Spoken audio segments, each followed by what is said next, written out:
everyone. Welcome to Sunday Night Free Streets AA meeting. Everyone in the right place? Yes? Perfect. All right. Good move. My name's Steven. I'm one of the hosts here at Maine House of Comedy. Thank you for joining us. Give it up for yourselves. Yeah, there we go. There we go. All right, stop. That's enough. Yeah, we moved back here because we didn't want to get drowned out by the metal show going. I'm sure some of you heard the bass rocking the floor up and down as we were getting ready to get started there. Always a good time, trying to avoid that. Couple of ground rules, it's 5 minutes each. We'll light you at 1. Keep an eye out for the light. Probably see me in the back corner over there. You have 1 minute left after that. Make sure you tip your bartenders, buy some drinks, have fun if you can drink. I don't think any of you guys can drink. That's okay. If you have a fake ID, use it. That's fine too. I'm really happy to be performing in front of a Stegosaurus. I just got one for my son for his birthday. Tomorrow. Yeah, he hasn't gotten it yet. Anyone else here like makeup sex? Thank you for participating in the show, sir. I appreciate it. Yeah, I'm an eyeliner and lipstick kind of guy. What do you like? There you go. Anyone else ever look in a mirror and say, dang, I look good? Yeah, me neither. All right, calm down. Yeah, you guys all like yourselves. Nice. I see how it is. All right, we're going to get dark here for a second. Everyone here know what the Civil War is? Civil? Yeah, civil. Civil War. The Civil War. The one that we fought against ourselves. Well, I lost history after the 8th grade. That figures. Neil Dow is a Civil War general from the North. He's got a monument and a little museum down the street. Anyone seen it? In front of Walgreens. Yeah, exactly. So you do know some Civil War history. That 8th grade education coming in hot. Not really. But one of the things, he was also the father of Prohibition. Nothing has ever made me wish the South won more than a Northern general being the father of Prohibition. All right, you guys didn't like that one. That's fine. I got pulled over the other day for driving in the middle of the road. And a cop comes up to the car and he says, do you know why I pulled you over? And I said, yeah, because my tax dollars go to paying your lawsuits instead of fixing the roads. Ooh. I know, I like that one. I'm 33. Nice. The biggest problem I have right now is that I look like I own reptiles. You didn't have to agree with me. That's just rude. I can say it, right? That's my people. We can say those things. I don't appreciate the laughter. I do appreciate the laughter. Keep laughing. I exposed myself to some toddlers the other day. We're potty training at home. Yeah, that was an awkward moment in my life. I never thought I'd have to demonstrate peeing in a potty to anyone. But the other parents in the play group were not happy with my timing. So I have 2 boys. I took them to the children's zoo the other day. I was really disappointed there weren't more kids in cages. And that they weren't taking donations. Turns out what I was looking for was a detention camp, not a children's zoo. Yeah, that one didn't work. We'll figure that out. We're working on it. Bringing toddlers anywhere, for those of you that have... Who here has kids? Couple people. Bringing toddlers anywhere is like bringing your drunk friend to the strip club. Yes. I have twin boys. They're gonna be 3 tomorrow, which makes sense why I'm here. And I was sitting at the table with my son Wesley, and he had 3 little magnetic toy block towers that he'd set up on the table. And I'm such a bad parent. I looked him dead in the eyes and said, "Hey, buddy, go get your toy plane. Fly into 2 of them. The 3rd one will fall on its own." Yeah. You get it. You've seen that documentary on YouTube. I'm pretty happy. I skipped becoming my mother and went straight to becoming my grandmother.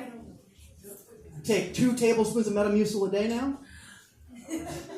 Yeah, I like you. Yeah, you stay right up front. Don't go anywhere. No, I wish I'd become my mom. I wish I hadn't skipped becoming my mom. That was a mistake. Because my mom had a really special skill. She was really good at one particular thing. weaponizing her children. Yeah. So, my mom, we were going to visit my grandmother, and I got in a plane. We were in Charlotte Airport. It's a big airport. We're flying down to Florida to visit my grandma, and we get to the front of the ticket desk. This was pre-9/11. We get to the front of the ticket desk, and the lady tells my mom, "Hey, I hate to do this, but we have to bump you and your kids from the flight." And my mom was like, "Oh, okay. All right, one sec." "Hey guys," talking to me and my little brother. I got some bad news. You know how this is only our second Christmas without Dad? Because he's dead. But yeah, we're not going to get to see Grandma either. My mom stood up. My little brother and I started bawling, just screaming, crying in front of this ticket desk. Whole terminal can hear us. My mom looks at the lady and says, "Your problem now," and went and got a morning margarita. She heard that joke for the first time the other day, and she's like, "That's not quite how that went." It was 2 margaritas. Yeah, like I said, pre-9/11, you could drink before flights. I never thought I'd have to deal with some of the things I have to deal with now that I have kids. I was making dinner, and I start hearing my son Duncan. He starts screaming. I was like, "Buddy," I run up to him. He's naked. I said, "Buddy, what's wrong?" And he starts pointing down there. I was like, "Buddy, what's wrong? What's wrong?" I looked down, and an ant had bitten him on his penis. And I gotta tell you, like, do I like pinch it? That's weird, right? Do I bite the ant back? No, that's weirder because it's still attached. Like, so what do, right? So I ended up just pulling it off. And he was like, "Oh, thank God." And I was like, "Yeah, I get that, buddy." But they don't talk about that in the books, guys. That's like not something that you learn about.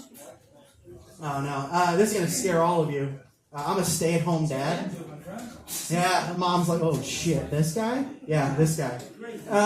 But being a stay-at-home dad now, it's given me an opportunity to revisit some parts of my childhood, specifically story time. Like, so one of my favorite books to read to the kids is Goldilocks and the Three Bears. Who here has heard of Goldilocks and the Three Bears? Yeah, okay. If you haven't, are you American? Like, come on. But like Goldilocks and the Three Bears, that's not a good story. Like, that's a picture of an unhappy marriage. Think about it. Mom and Dad have nothing in common. They don't sleep in the same bed. The only thing keeping that marriage together is the body of a dead little blonde girl in the backyard. Tell me I'm wrong. Tell me I'm wrong. I dare any of you to tell me I'm wrong. All right, I'll leave you with this, and I'll get your first comic to the stage. And thank you all for joining us. We really appreciate it. But I'm one of 4 brothers, and I like to think that, older, younger, we all give each other things, right? Like my little brother, I gave him something. I helped him prepare for his D1 football career. You can clap. It's a good thing. Yeah. Thank you. Yeah. Oh, yes. Oh, the applause. Yes. No, I gave him his first concussion. And the second one. And the next 6, but he doesn't remember those. But you need that for football. But my older brother, Eric, he taught me the metric system when I was really young. Metric system, yeah. I was selling drugs at 7 years old with my older brother. Yeah, it was a good skill. Teacher was like, "Wow, you don't need fractions." Nope, but I can do grams and ounces. But when we were first doing that, we were around that time. We did the DARE program. Everyone who was here heard of the DARE program? Who went through it? Who did the DARE program? Yeah, a couple of us. Cool. The rest of you skipped the public school system. Good for you. But the DARE program, the officer came into class and was teaching, and I was so excited because I knew this was the first class I was ever going to ace. I was like, I know all the answers to your questions. Hell yeah. And he comes in, and he puts his first slide up, and I raise my hand immediately. And he's like, "I haven't asked a question yet." And he finally goes, "Okay, calm down." He's like, "Do you know what this is?" And I said, "Marijuana." He was like, "Where do you live?"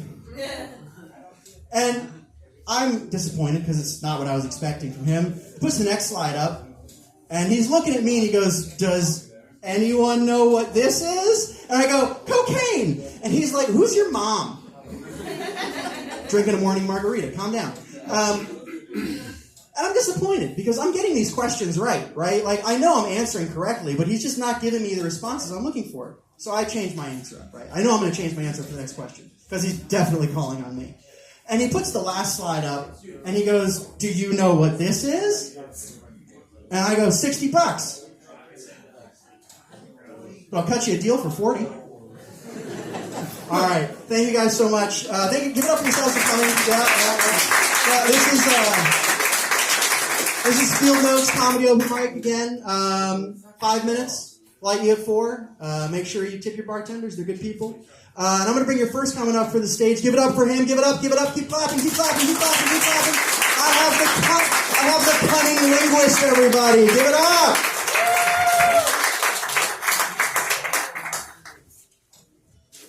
We have Saturday Night Fever in front of us, which is great. He's a good host. Last week he mentioned my website, White Rabbit.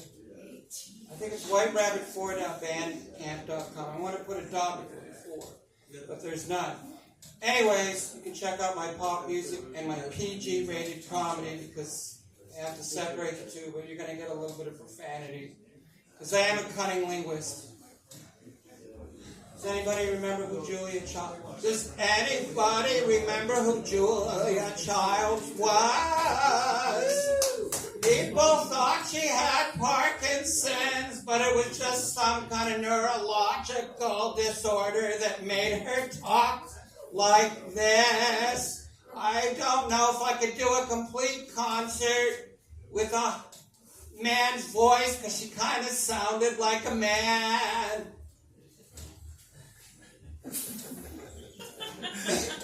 I have this men's group I go to. It's called Mainly Men. I call it mainly bent over men, but that's not the reason to go. I'm going to be singing as Julia Childs. No, not Julia Childs, because I like her too. As Katharine Hepburn dressed up as Elvis. So it's going to be quite interesting. First joke. My father's name was Thomas P. Brain. That's it. Thomas P. Brain. I am a cunning linguist, according to my friend. I like to call him Pig Bill, but his name is Big Bill because he's 6'5". Whenever he walks into any place, people get nervous. They're like, "You better not cause any problems." And he's like, "No, I won't." And then he says something nasty or cunning to these people, and they go, "Ugh."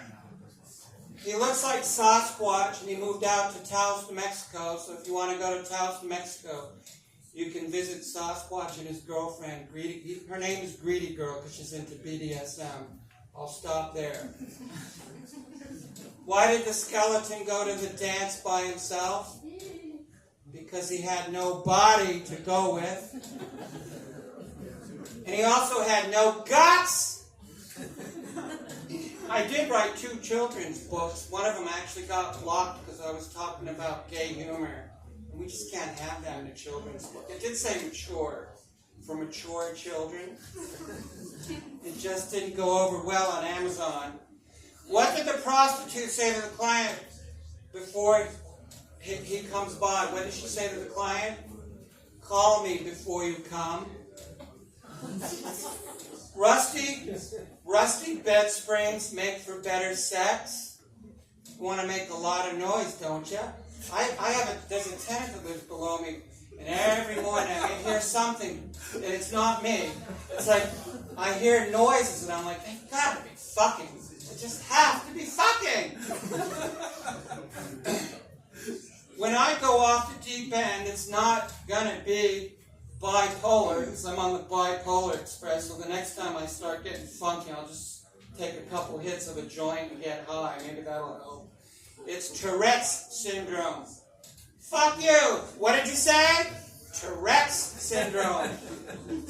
Most people that have Tourette's syndrome are very nice, but if they're drunks, forget it. Don't even bother trying to make friends with them. It's not going to work. I'm obese. I suffer from obestiality. You can't tell unless I lift the shirt. You don't want to see that. I'm also an oxymoron waiting to happen. An oxymoron. I'm a professional ass kisser. Anybody want me to kiss their ass? Maybe. Why do dogs exist? Does anybody know? to sniff each other's ass, to eat grape dog food, and to kiss the other's ass. That would be my face. What did the blanket say to the other blanket? Don't fleece me.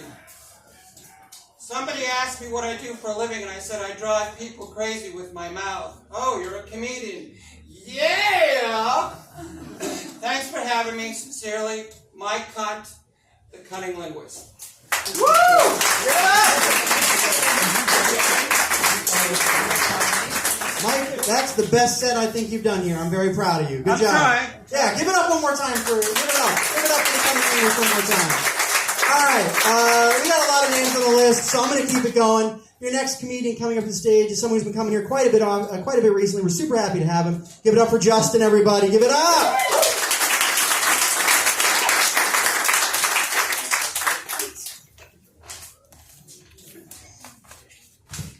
Just going to move that. Can you hear me? Yes. Talking issues. Steven, what did I do? You didn't do anything. You're good. Oh. It's just a low mic or low speaker. So I realized during the pandemic that I lost a lot of my social skills from just not talking to anybody for years. And I didn't know how to respond to people once I did get out there. One guy recently said to me, he was like, "Hey, nice pants." And I was like, "Thanks, they look great around my ankles." But I've been trying to get braver since the pandemic. I finally stopped wearing a mask when I go down on my boyfriend. I got a haircut earlier this week, and I also thought about shaving too, but the problem is I have baby face, so the last time I shaved, I got carded for candy cigarettes. But I've never been a particularly masculine guy. Like, you can look at me and you're like, yeah, that guy sits to pee. I had one of those getting older moments recently. Somebody said something to me that was kind of hurtful, and I didn't feel it until the next day. My doctor told me that sitting too much is bad for your health, so I said, well, in that case, I'll just stop eating fiber. So one issue that I have that I think we can all relate to is that I have self-control issues, and I also have issues where I don't like to admit to somebody when I made a mistake. And so this happened a lot in my last relationship. I was a Netflix cheater. So I would secretly watch our favorite shows ahead and then not say anything.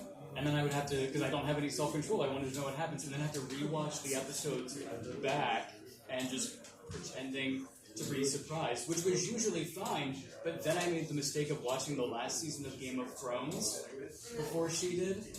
So then I was in this space where I was like, okay, I'm either going to have to confess everything that I did, or I'm going to have to fake it through the last season of Game of Thrones. So I sat her down and I took her hand and I said, I think I'm gay.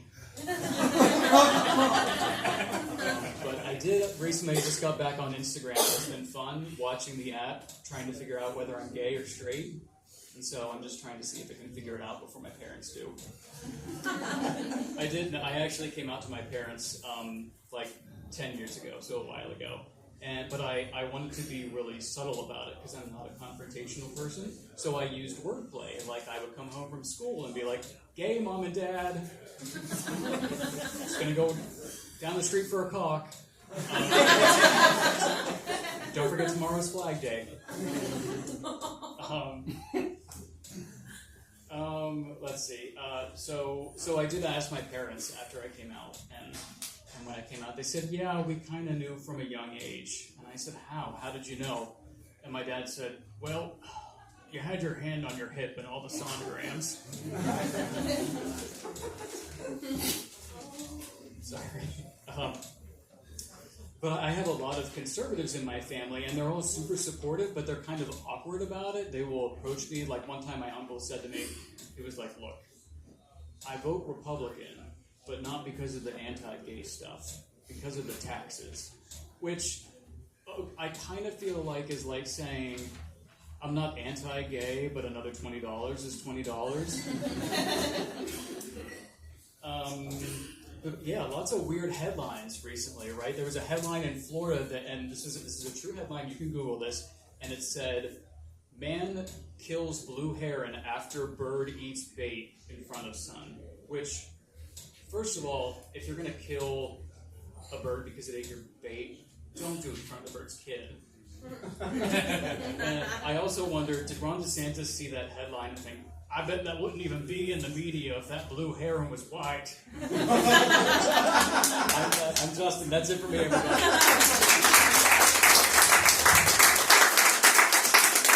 Yeah, keep it going for Justin, everyone. Give it up. Yes. Yes. All right. I'm going to keep it going. Your next comic to the stage just got back from Coachella. His name is Marcus Cardone. Everybody give it up. Clap it up. Clap it up. Fuck yeah, I got back from Coachella. It's made it seem like I was performing. I was on shrooms the whole time, so it's been great. I might be here, I might not be. We'll figure this out. But yeah, I went to Coachella, so I'm liberal, but also I'm poor. I don't want anyone, like, going to Coachella, people are like, sweet, you got money. I'm like, nah, I got friends, which, honestly, that's mostly the move. If you guys are having friends, get some friends. Like, sometimes it benefits. If you have a hard time making friends, I found this out. Just go up to anyone. It could be a stranger. You don't even need to know what they're talking about, and just say, your feelings are valid. People are like, I'm like, I can't meet people. Yo, say your feelings are valid to a homeless person. You'll get a friend real quick, and he will not leave you alone. You'll have one friend for life. Don't need to give him change. Just give him, like, support. That's really what you got to do. It is fun. It is funny, like, being liberal out at Coachella, because there are still Republicans there at Coachella. It's weird. Like, you're going to be on drugs, and someone's going to talk about, like, voting rights, and you're just like, this is a lot, honestly. But I think because I'm poor, I'm liberal, right? I think that's it, because liberals just like, yo, we got free shit, dog. Here you go. I might eventually turn more conservative once I make more money, I'm not sure. Like, liberal's cool. Like, we're just gonna, like, free stuff, or, like, we get school lunches. But I don't know what tax bracket I'm gonna be like. I think we should regulate women's bodies. Like, that could always be a real possibility. We don't know. None of you guys have made enough money where that thought has come across you. Yeah, see, exactly. I'm like, you're like, oh, maybe. Well, we're not sure what point there is. But it is interesting. Being poor is fun, though, especially, like, in a desert setting, because, again, it's a music festival, but I was camping in the woods. I had to use porta potties for 3 days, but I made it beautiful. Like, if you're a poor person, you're just naturally romantic, because you can't throw money at your problems. You have to get creative.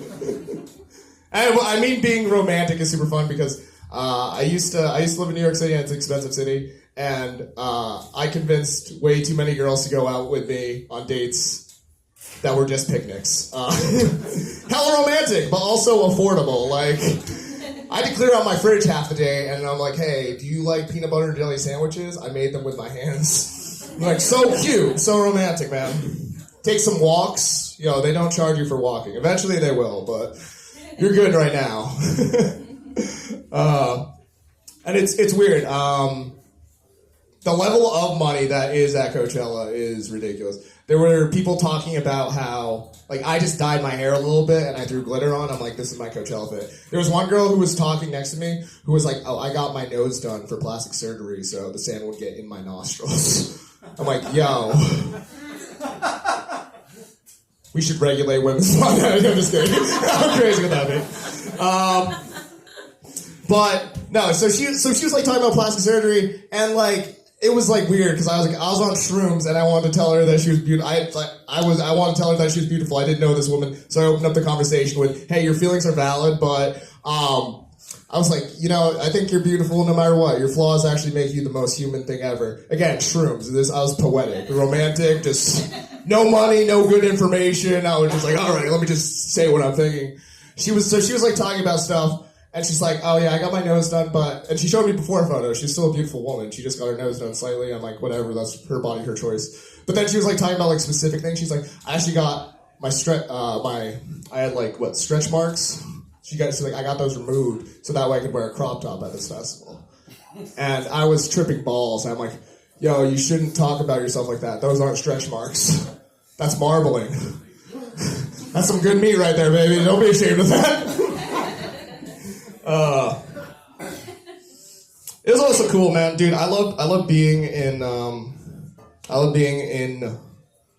more spaces that there's like a lot more diversity. It was Ramadan during Coachella, which was crazy because they're people just like dehydrating more for their religion.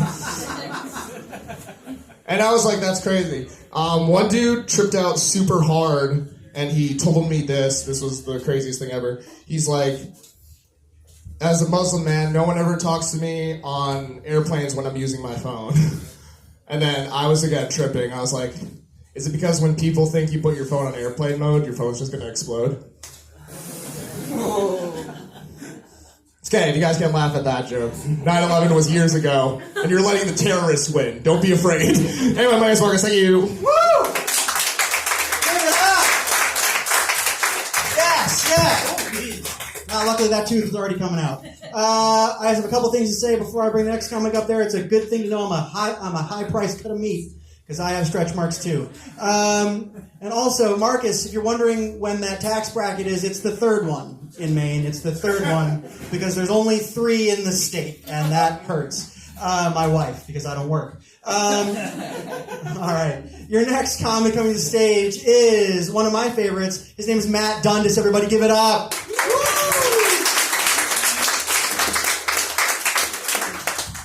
Hey, how's it going, everybody? All right, I feel great. I'm in a great mood. I just got out of my marriage.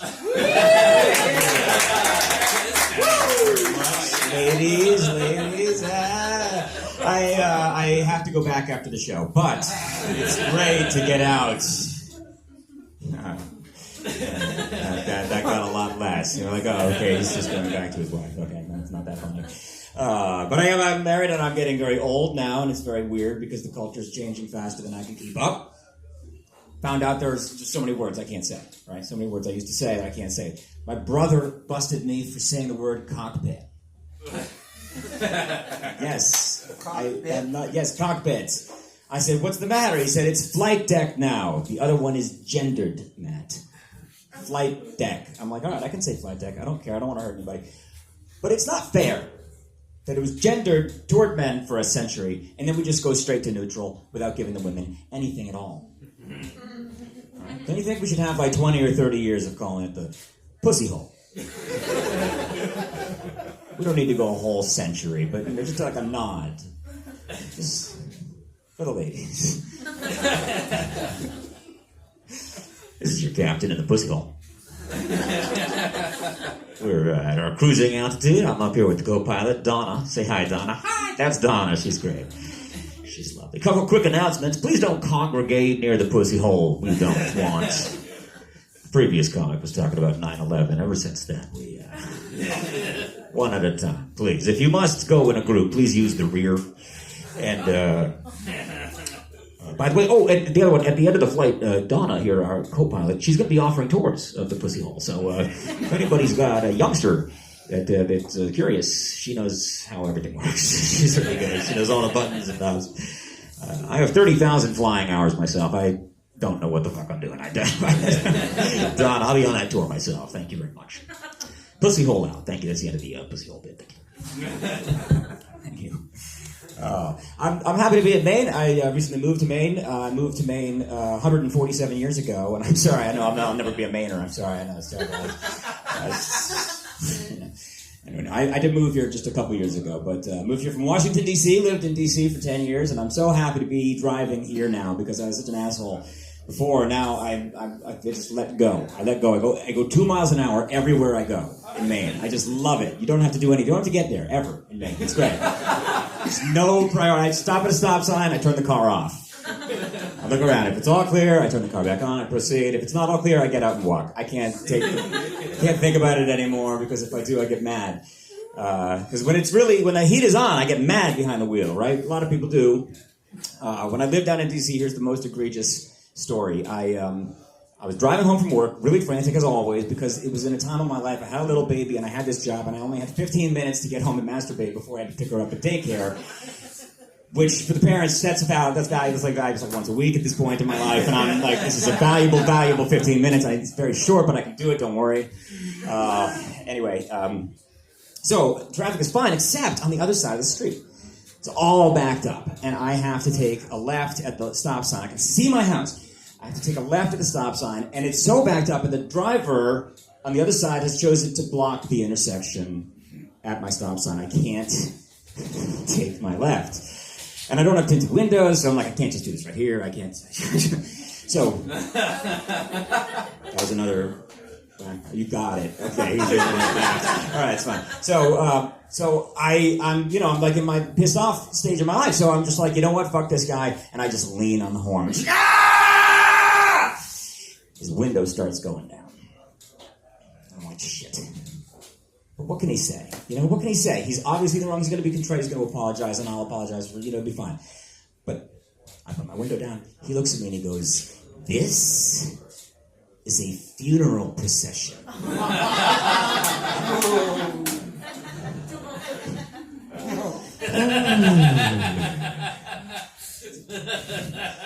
All of these people are going to a funeral.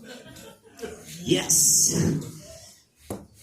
Well, they're going to be going to 2 funerals. If you don't get your fucking car out of this fucking road, I have 13 minutes. That's my time. Thank you guys very much. Yeah, give it up for Matt. Yes. No one stops at my dad's funeral procession. All right. Your next comic coming to the stage has been making his face see more and more recently here. I'm happy to see what he's got to say tonight. His name is Igor, everybody. Give it up! Thank you. Hey, let's give it up for Free Street. How about that? Yeah, thank you guys. Thank you for having us. I just have one question for you. Why did you stop selling Bud Light? Is it a supply chain issue? What's up with that? Or should I say, what's up with that? Yeah, see, I do my research. I spent like 2 hours last night researching Bud Light and Budweiser commercials. And now all ads on my Instagram are beer. I fooled AI. He thinks I'm an alcoholic. But Instagram, are you guys active on Instagram? Active on social media? Yeah, we all have that one friend that is really, really active on social media, right? I have one coworker, she posts all the time, like all the time. Last night she went to bachelorette party, she was part of the bachelorette party, and she posted 76 photos. 76! And she posted all kinds of hashtags, like hashtag last fling before the ring, hashtag girls night out, hashtag who runs the world, hashtag girls. Now, I get confused with those last two. Like, are you running the world? Are you girls really running the world? Or are you fighting for an equal pay? You cannot have both. It's either or, right? Are you running the world or you're trying to break the glass ceiling, right? I'm not sure if you guys know this, but I was actually not born here. I was born in Yugoslavia, which was a country in the middle of Europe. And it was its own experiment. It wasn't part of a Western Bloc or Eastern Bloc. Yeah, it was never part of the Soviet Union. I actually never been to that place, ex-Soviet Union.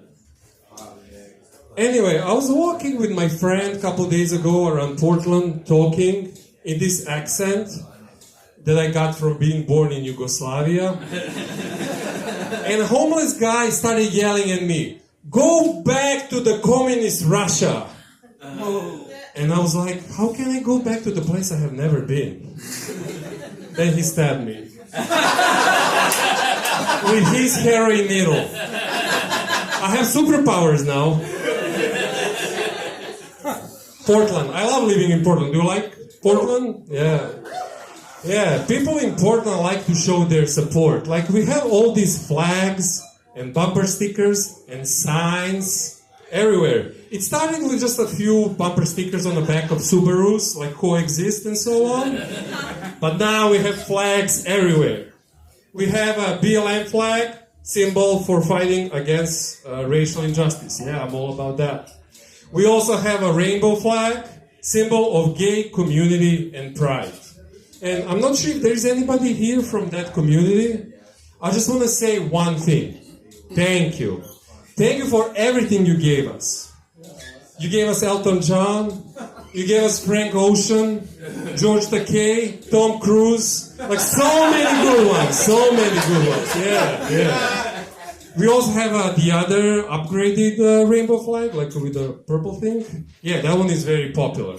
And we also have a yellow and blue flag. That one is very popular lately. It's trending. Yeah. I actually have a problem with that one. Like, it's a little annoying to me, you know? Like, we got it. Your furniture is affordable and you assembled it yourself. Like, stop bragging about it. Like, stop waving the flag. Like, you're economical and handy. We got it. Yeah. But we also have signs everywhere. Businesses, houses, windows everywhere. On every single window. I even saw a sign in one of the gardens in my neighborhood. And it said, "Another Be Safe Garden." Like, what are you fighting for here? Who are you trying to support? And who are you helping with your sign? You know who you're not helping? Bees. You know why?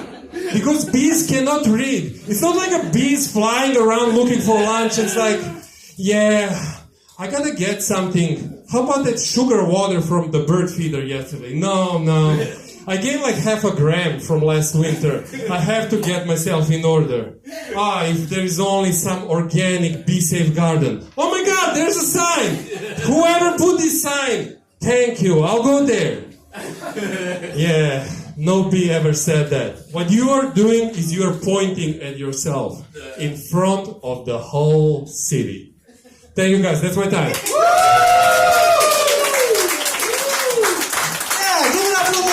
Everybody. Yeah, who else is really glad he said he's from Yugoslavia? Yeah. Fuck yeah, I'm really glad too. All right, give it up. Give it up for the Free Street one more time for having us. Yes, awesome. Next comic coming to the stage is one of the co-hosts here at Free Street. His name is Josh Marquis. Give it up, everybody. Yay, hey, how's everyone doing? It is stuffy in here. I'm like, yay, someone else is going to yell in your faces. Yeah, let's go. At least we're not going to a rally after this, right? No, I've been learning a lot about government. I know, right? You know, someone that looks like me learning about government, you're like, should we watch out? No, I've been learning about the cool part of government. Do you know they've got like a bureau and a board for everything? Like there's like the Bureau of Maine Liquor and Lottery. That's basically the fun police, right? You know what I mean? That's like a government organization of strict parents. You know what I mean? You're just in your basement and you're like, God damn it, the Bureau of Lottery and liquor in our doorstep. Yeah, you guys never worried about that? Those strict parents coming down? You guys all had cool parents? Let you drink? I'm looking at some of you guys, I'm like, yeah, you guys weren't let to drink. Your parents weren't cool. I'm like, hey, my parents just didn't care. I'm like, what's better? What's better? But I like to think of, like, the fun police as, like, I'm like, what? I got notes. But yeah, no, like the fun police, like the Maine Bureau of Liquor and Lottery, I'm like, it's just like an organization like the Avengers. You know what I mean? It's like, we've got concerned ex-girlfriend.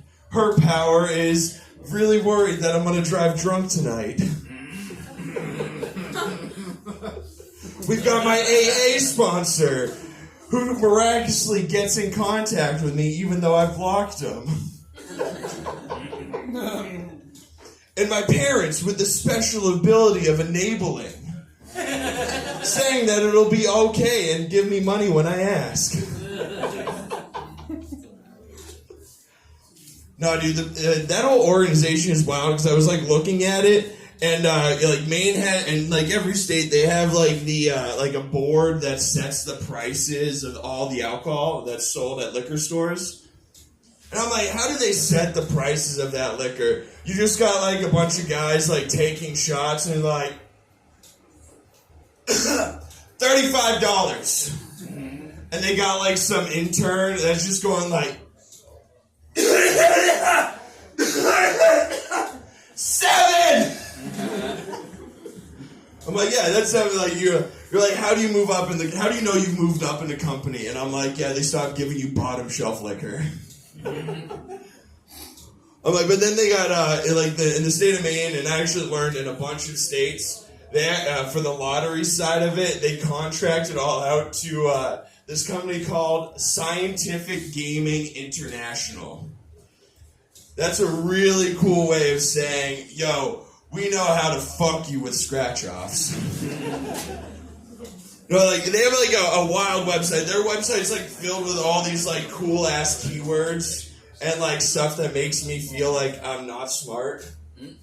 Like I'm like reading the website and like it's for Scientific Games International. Oh, I fucking moved it. It's like it's not just a game. It's a way to ruin your life. You're like, and then when they write, it's not just a game. It's in that like really like nice like live, laugh, love font. And you're like, yo, I like this. This is nice. I'm like, I get how my uncle ruined his life with this. No, but it's wild. It's I'm reading like from their website right now, and where it is. Oh, so they have their bullet points of like why they're successful. Relentless innovation. They're like, yo, oh fuck, what did I write down for that? I'm like, yeah. Relentless innovation. New ways to take your money. Legendary performance. The house always wins. And unwavering security. There's no way the poors can win. I'm like, literally, that's what and it's literally all said in live, laugh, love font. It's like when Avatar was all written in papyrus, you're like, oh dude, how low effort can they be? And I'd be like, I mean, how high effort can they be for people that have no idea this industry exists? You guys are all like, damn, this is getting serious. And I'm like, yeah, it's wild. I'm going to leave you guys with one last thing besides just giving you straight facts. No, it's I had a roommate deny to me that she hit something with her car. And I was like, so I was walking, into my apartment. I saw a little something at the, on like her bumper. And I go in, I'm like, Marisa, what did you hit with your car? And she's like, I didn't hit anything. And then I pull out the hair of an animal behind my back. And I'm like, what would the boys at the lab say about this then? Like I'm some sort of shitty detective like Columbo. Like, one more thing. What did you hit when you were drunk last night? Is it a deer? It's definitely the hair similar to my golden retriever that I had when I was a kid. My name's Josh Marquis. Come out to the Cheese Louise open mic every Tuesday. Give it up for your host, Steve everybody. Oh man, yeah, give it up one more time for Josh. Yes. You can tell that he works for Spectrum. All right. I don't feel bad outing him. He talks about it on stage and he still hasn't gotten fired. He's one of their best performers. Yeah. You guys are just like, that's true? Yeah, that's true. All right. Your next comic coming to the stage is a regular at comedy all throughout the Portland area. His name is the Big Red Machine, Casey Watson. Everybody give it up.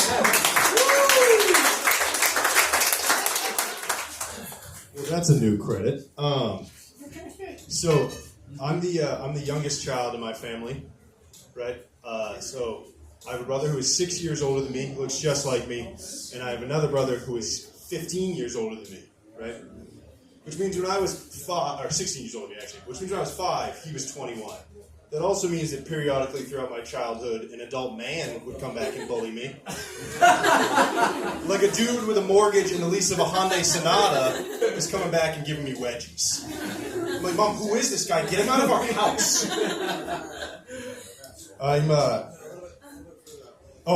And so like when you're the youngest child, your brothers are like, oh dude, you got away with everything. Mom and Dad never cared where you were. I'm like, yeah, Mom and Dad never cared where I was, guys. You guys got love. I didn't get any of that. Like, because with the first child, they're like, oh my God, he's our sweet baby angel. I don't know how anyone could ever leave him in the car during the summer. And by the third one, they're like, it's been 2 hours. He's fine. I'm also the accident child, right? I feel like you guys should have reacted like, it's not that bad, right? Because if I was a test tube kid, right? By the time I'm born, I've already cost my parents thousands of dollars. Me? I was conceived in the back of a Chili's, dude. That bar is set so low, I can only, overcome it, you know? Right, because, like, my parents, like, if I turn out to be a shithead of a kid, they could be like, we didn't really want that one anyway. But if I do something really cool, they're like, we didn't even want him. This is awesome. I do think I'm my parents' least favorite child, though, because I'm the only one who's circumcised. Right, no, does it not seem weird that for me they were like, I don't know, dude, you don't know what happens, let's cut it off, we'll figure it out later, you know? I also think I'm the least favorite because there's no pictures of me as a child. And I brought this up to my mom the other day. She was like, no, there's pictures of you. I was like, there's not. And she was like, what about this one from your 3rd grade trip to New York City? I was like, okay, Mom, what year was I born? She's like, 96. I was like, okay, good. First one's right. How old are you in 3rd grade? She's like 8 or 9. I was like, okay, Mom, well, the towers are still up in this photo. Mathematically, that can't be me, Mom, you know? Also, I just figured this out. I went home today. There's still a picture of my 2 older brothers. Just a portrait, family portrait of just everyone in them. You've had 26 years, Mom. Get a picture of all of us. What are we doing? Oh, yeah. So I went to visit one of my best friends had their first kid, which is cool because it's the first, like, actual good friend that I've had have a kid. And, like, I'm 26. I definitely couldn't have a kid. The only saving grace for me having a kid is, like, there's a 95% chance I wouldn't be the worst Casey to ever be a parent. There's a 5% chance I'd Crispin Wall the whole family, but double down. I'm sorry. Shouldn't have went for that. But I went over there, and I was trying to pull up the menu. We were about to go out to eat. Tried to pull up the menu. Porn still on the phone. We've all been there before, right? No, it was like something stupid. It was like 2 girls wrestling over the same guy, right? And his fiance's like, oh, do you find yourself in that situation a lot? I'm like, no, but that's the point. Like, who watches porn for realism? I don't watch porn to watch 2 people have mediocre sex and one of them holds in a fart the whole time. I watch porn so I don't have to fuck my friend's mom. I watch porn a lot like I watch the NBA playoffs. I like to think I'd be the star. Realistically, I'm just a towel boy. You know? That one wasn't as good. You're right. I do have questions about them as a parent, though, because, like, they saw this and then just handed me the child. They didn't even make me wash my hands at all. Dude, that's disgusting. Grow up, guys. All right. All right. Don't make that joke. All right. I think I had one more new one, but I don't remember what it was. Here, I'll try this one. So you guys know the old saying, once you go black, you never go back? Right? Well, 2 of my ex-girlfriends have dated redheads after me, so it turns out orange really is the new black. All right, I got to take you off. Do you know how shitty it is to hear him say he was born in 1996 and realize he's 2 years younger than the little brother I gave a concussion to? That fucking sucks. I'm walking up with a hip pain. I don't know where it came from. He's just like, I'm not going to have kids. Jackass. All right, your next comic coming to the stage is a staple of the Portland comedy scene. He's a very funny guy. His name is Mike Hallen. Everybody give it up.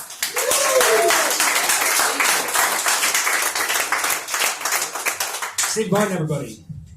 I got a bigger clap. I don't know what to tell you. What to tell you?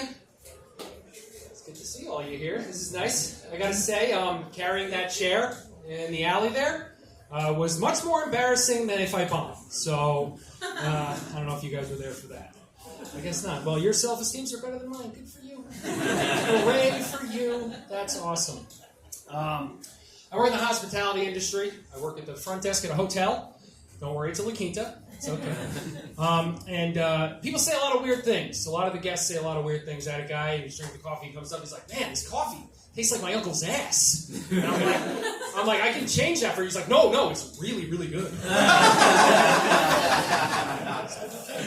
That actually didn't happen. I wish it did. I wish shit like that happened to me every day. I picture that stuff happening, but I can't. I get the stupid conversations. I get the people. I get humans that don't make jokes about eating their uncle's ass. I get the normies of society.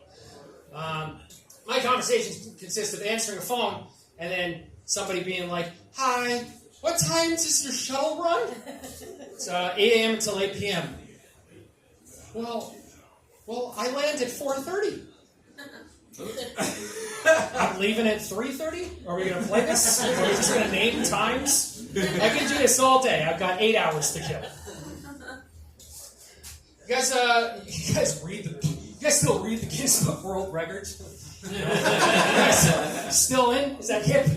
Well, back in my day, I remember being a kid, and I do. I remember being a child. It's cool. Much cooler than it is now. But there was always this one that stuck out to me, and it was the guy with the really long fingernails, right? Everybody remember that? It's disgusting. It's disgusting. I feel like, who was like, you know what, I'm going to grow my fingernails. He's like, all right, that's cool. And he got this long. He's like, dude, you're good. He should just that's fine. This long, we're mint. No? Okay, all right. So that's why he... Nothing to segue. I thought that was going to hit. But you know what's awkward? What's real awkward is walking down the street and seeing somebody with really long fingernails. I'm like, oh, you going for the record? He's like, oh, no, I'm just a piece of shit. Sketch artists. Let's give it up for the Sketch Artists Society, huh? That's a fucking tough job. That's a very tough job. You know what's also a tougher job? Giving the person, the artist, sketch. Like, I can't... Like, shit happens fast, so hey, tell us everything you know about this person. It's like, I've known people for 20 years, I can't even tell them what they look like. You know, I can't describe people I know for 20 years. But I've always thought, I want to be in that situation. I want to be in the situation where I'm giving the sketch, because I'm going to fuck with them. I'm going to fuck with them, and I'm going to give it, it's like, so what does his face look like? It's like, it's chill. It's a chill face.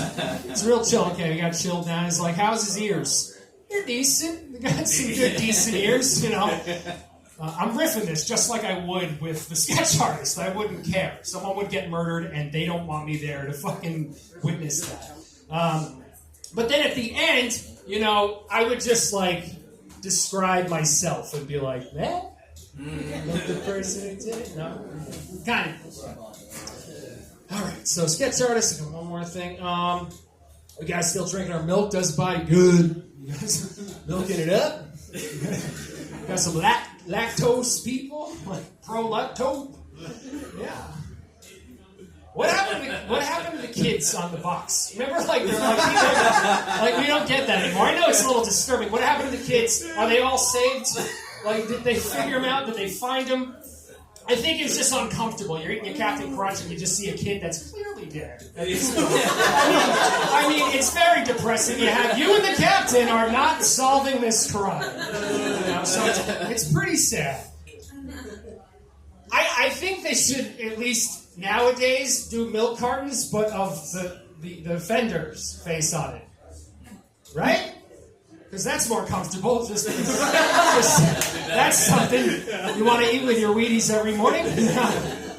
But now you guys are an awesome crowd, and I'm going to bring back Steve. Have a nice night.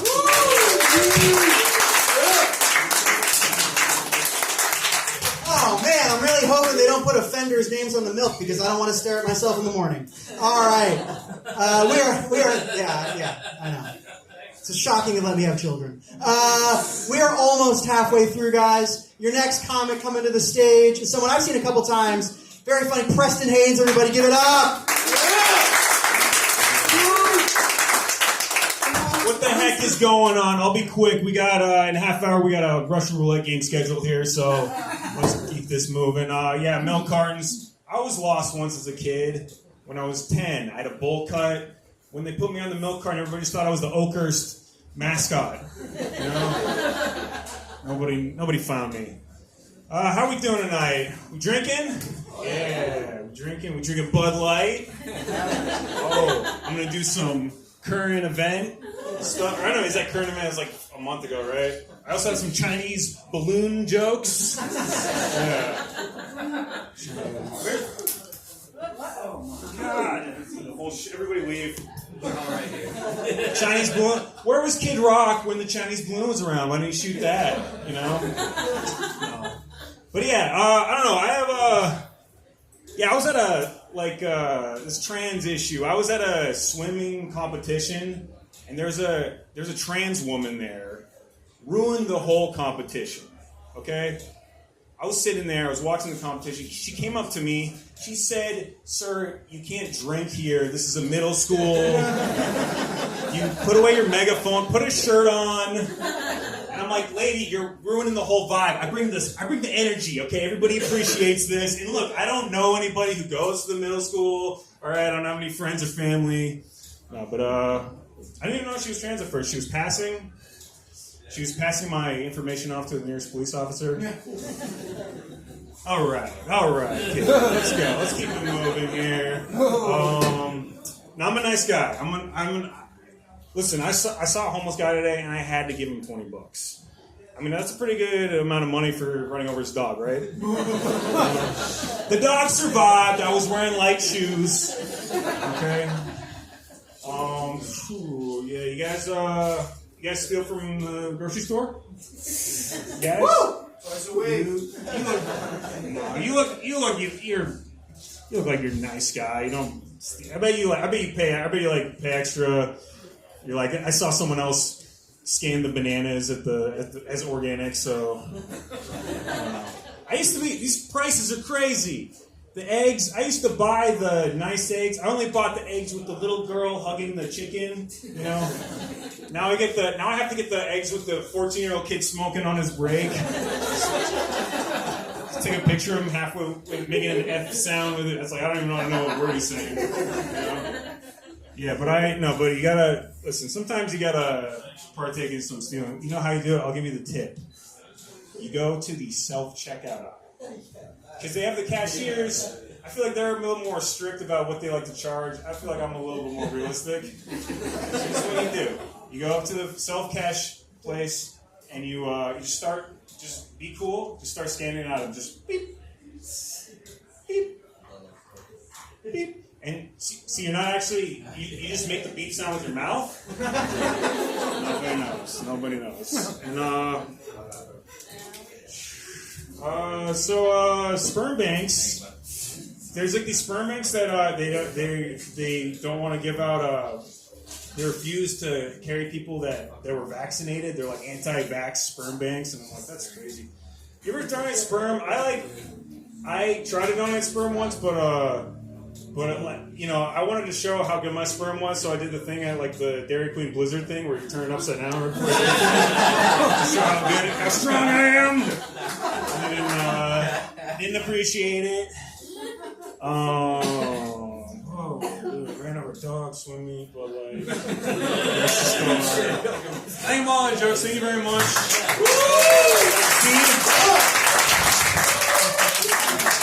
Give it up one more time for Preston, everybody. Yeah, let's hear it. Yeah. We have officially reached the halfway point, ladies and gentlemen. So again, thank you very much for sticking with it. We really appreciate it. Your next time we come to the stage, I don't think I've seen him before, which makes it all the more exciting. Give it up for Justin Armenio, everybody. Give it up! Woo!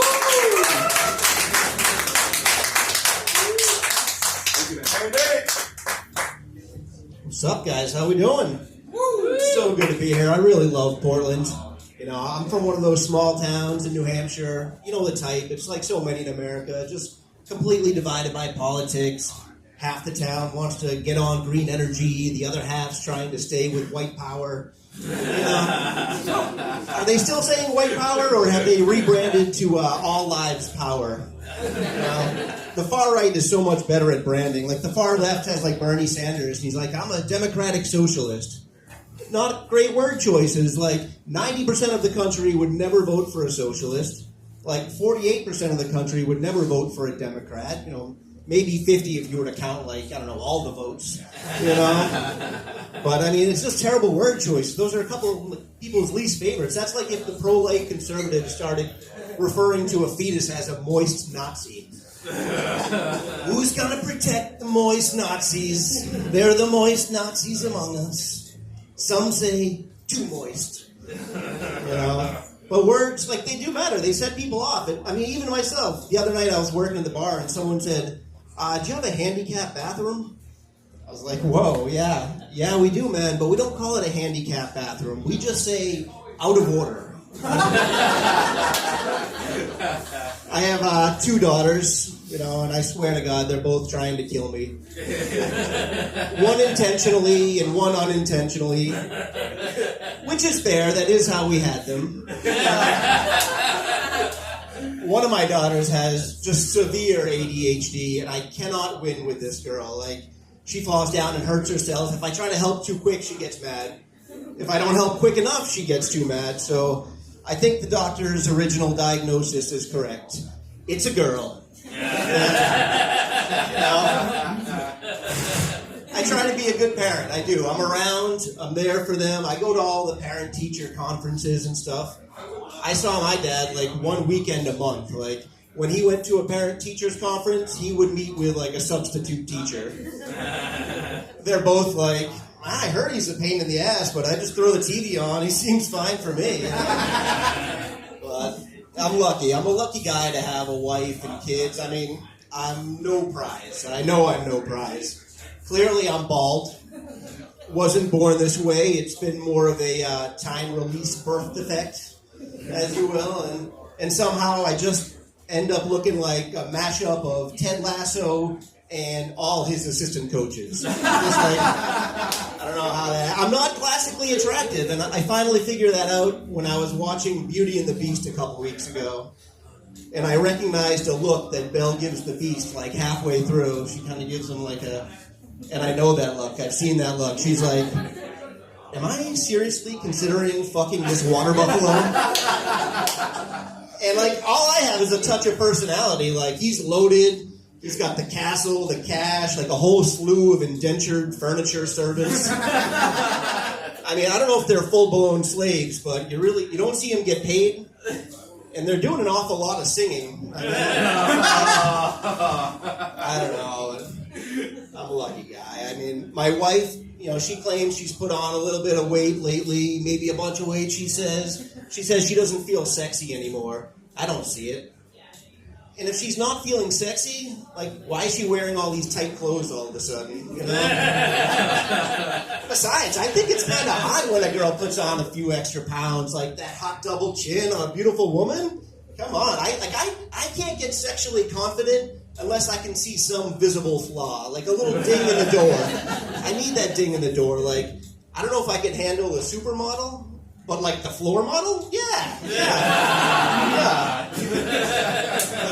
As in condition, like, you can count me as in.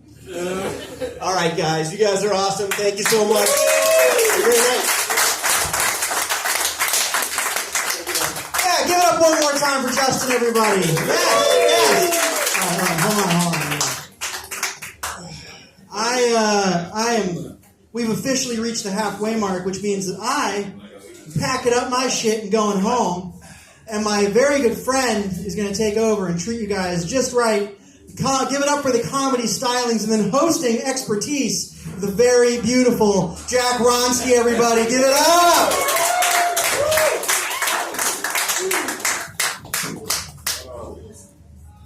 Yeah, beautiful. Fucking A, dude. Fucking shit. Alright. Fuck! I'm a goddamn professional. Yeah, beautiful. I'm 25. No, I don't look that. That is a lie. I look 35, okay? It's not just the beard. It's just the general grizzled demeanor. Just the angry face all the time. People, tell me, to cheer up all the time, and I'm just scowling. I'm like, what do you mean? I'm in a great mood. I'm having a wonderful day. Anyway, so it's been raining a lot recently today, and I've just been getting in touch with my Eastern European roots. You feel it. Did you walk here? Yes. Yeah, did you have an umbrella? No. Yeah, you understand, yeah. But I had the long hair, so like I was just kind of feeling like a wet dog for the first 30 minutes of getting here. So I'm glad I had Steven to take over the first half. Otherwise, I would have looked like a German, a golden retriever just jumping right out of a pool on a good summer day. Anyway, we're gonna keep it going with the next comic. I haven't seen this name before. Chandler Reed. Yeah, I knew the name. God damn it, Steven. I'm gonna kick his ass. Chandler Reed, ladies and gentlemen.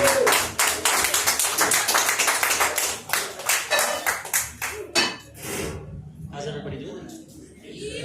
Good. Yeah, my name is Chandler. This is my first time ever doing open mic, so I'm pretty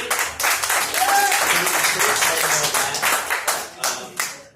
I love comedy. I love making people laugh. More importantly, I love talking about myself and getting a lot of people to listen to me. So that's why I'm here.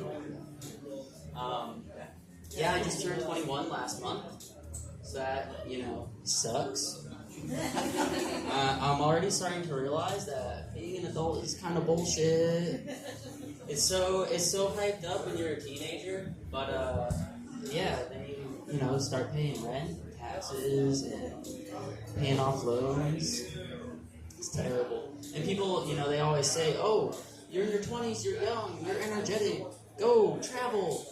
And then my bank account says, "You're broke and irresponsible. Go back to work. You can't afford it." Does anyone actually travel in their 20s? No? Yeah, okay, me neither. Furthest I've traveled is here tonight, so that's pretty exciting. I've spent most of my life in Maine, well, my whole life actually, growing up here in Maine. Also not exciting, not a whole lot here. Other than trees. There's a lot of trees. Did you know, actually, fun fact, there are 24 billion trees in Maine. 24 billion. And the human population is only 1.3 million. Which means for every individual in this room, there are 18,000 trees. Think about that. What are we going to do if they all come to life and start attacking? How are you going to defend yourself against 18,000 trees? It's not going to be a chainsaw, I know that. No way. Yeah, I'm really excited to be here. Shit.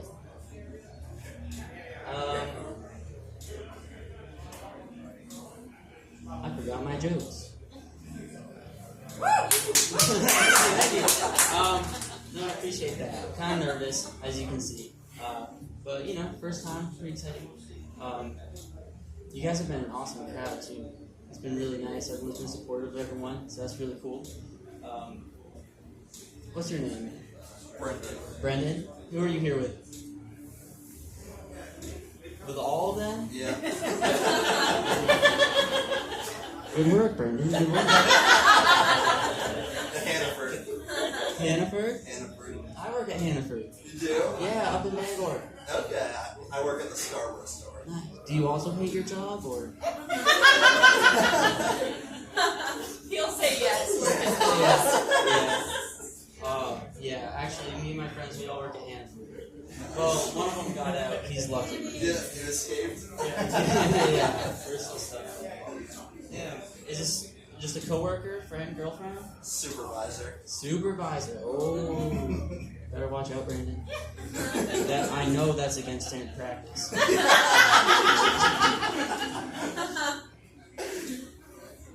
How long have you worked at Hannaford?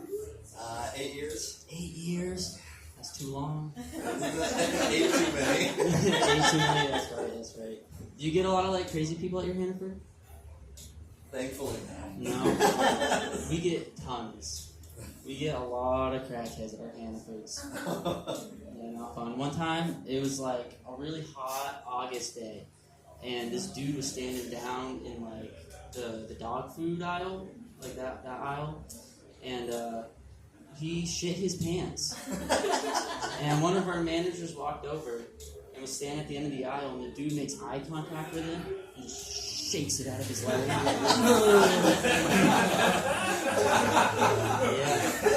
He left a whole trail of shit walking out the store, too. You could track it. It wasn't hard to find. Well, Thank you. Don't know what that was for. Appreciate it. Well, that's my time, guys. Thank you so much for having me. It was a lot of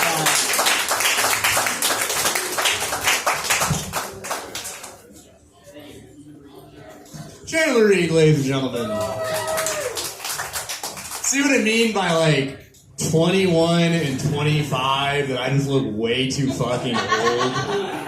Like, that's a freshman in high school and I'm a senior. We went to high school at the same time for a point. And we look 10 years at best apart. Alright, next comic coming to the stage, another name I don't recognize. Ruby Peru? Yeah, there we go. Ruby Peru, ladies and gentlemen. Hi, I'm Ruby Peru, and I'm here with a public service announcement today.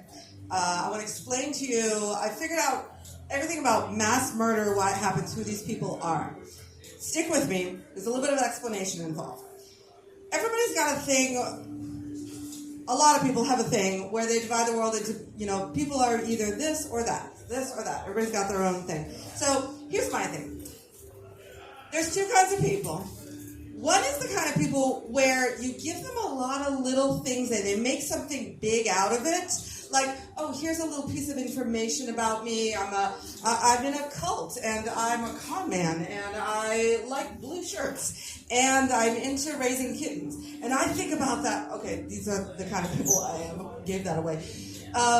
And this kind of person takes all those pieces and goes, oh, I'm going to write a novel about this, or I'm going to direct a movie. This is perfect fodder for a sculpture or a concept. Like this restaurant. Somebody talked to the owner of this restaurant when they were starting it and said, here, look, I've got a deer's head. Do you want to put it in the restaurant? And the person was like, oh my God, we're going to get heads of all the animals in the whole world. It's going to be this whole concept. And while you're eating your burger, the animals will be looking down as if they're going to eat you. It's conceptual, And that's what I call a big picture person. They've got to take every one small thing or a bunch of small things and they create a big picture concept out of it. And then you've got people where if you give them a big concept, they'll break it down into pieces that are tasks and they'll do the tasks. And then they'll achieve the thing, but they don't come up with a giant creative idea. They achieve goals. And those are what I call task doers. But here's the thing. If you're a big picture person, doing tasks, everybody thinks doing tasks is easy, but doing tasks is actually very hard when you're a big picture person. Like somebody says, here's two 2x4s, just screw them together. And you're like, wait, if I took these and I turned it like this and I saw it like this and I screwed it like this and I glue it like that, I can make some kind of fabulous sculpture. And everything in life is like that. Here's two pieces of paper, put them together with a paper clip, and all of a sudden you've made a giant paperclip design, and people are like, why can't you just do the task? And the answer is, it's actually not that easy to do tasks. And those of you who are laughing are probably laughing because this sounds like an insane way to live. And those of you who are not laughing are probably people like me who are like, yeah, that's just life. Why is that even funny? So, what type of big picture person is an event planner? Think about planning an event. You got to think about, what are people going to wear? Where's the event going to be? What's the theme? What's going to happen? How are the people going to participate and whatnot? Now, going back to mass murder. A mass murderer is basically a homicidal, suicidal, sociopathic event planner. They've planned out this giant event. They've got to have all the right weapons. They've got to figure out who they're going to kill, what type of people, why, what's the purpose, how are you going to do it, what's the venue, where are you going to go, are you going to be in a room and shoot people out the window, are you going to go into a location where all the people are there around you, probably it'll end in suicide. How will you do the suicide? Will it be grand and dramatic, or will it just be some kind of little, just go into a closet and off yourself? So there's lots of different ways to do it. And essentially, if you are a mass murderer, you are an expert event planner. And yet, in history, there has never been a mass murderer who was also an event planner. And this is significant because these people are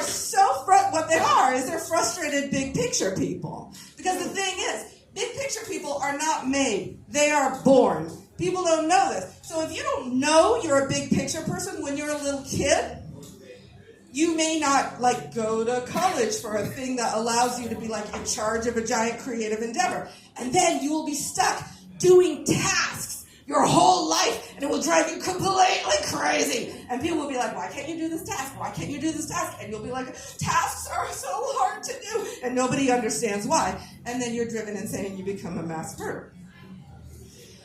And this is why I'm surprised there are not more female mass murderers. Because there's a thing where everybody seems to think women are good at tasks.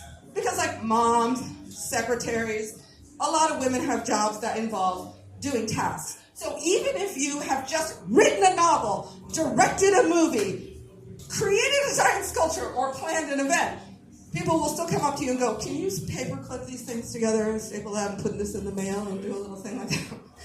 So imagine the torture for someone like me when they think that you must also be good at multitasking.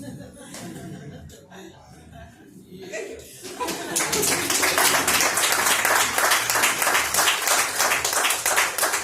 Pretty Perez, ladies and gentlemen. I don't know a lot about serial mass murderers that are event planners, but there was a serial killer who was an event planner. John Wayne Gacy, kinda. You know, the guy, the clown who had 20 children in his basement, dead kids in his basement, ate them all. God, man, no one knows all about these serial killers. This is going to be a tough segue to Alex Temple, ladies and gentlemen.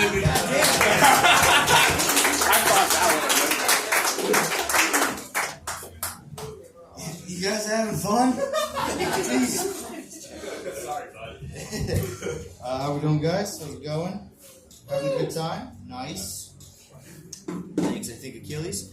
No, I was at a family reunion the other day, and have you ever looked around your family and just been not a lot of first-round draft picks here. You know what I mean? I don't really come from good stock. No one's really winning right now. I got a lot of drug addicts in my family, so that makes me well-versed on this subject. You guys ever seen people do meth? Yeah, I know you have, dude. The internet's a thing. Facebook ads are real.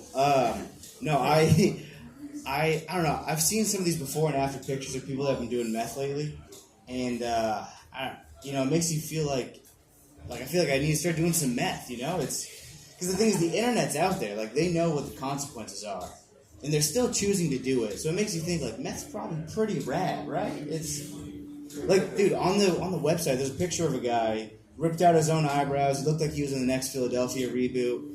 Happy as a clam, though, dude. The guy loved it. Couldn't have hated it anymore. Sorry, guys. Let's try the next one here.